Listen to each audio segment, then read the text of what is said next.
இப்போது புதிய அறிமுகம் ஆச்சி ஹோட்டல் சாம்பார் 50 கிராம் ரூபாய் 20 மட்டுமே.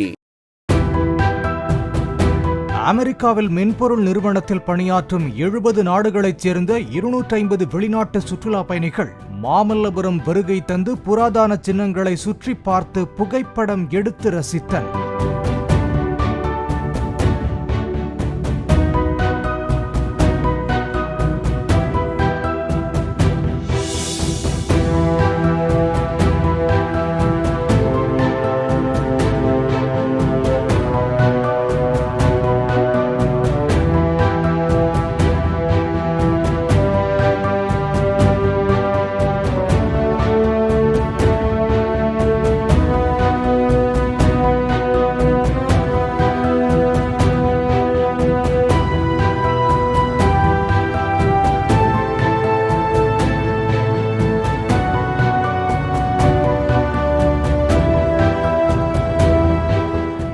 இப்போது புதிய அறிமுகம் ஆச்சி ஹோட்டல் சாம்பார் 50 கிராம் ரூபாய் 20 மட்டுமே.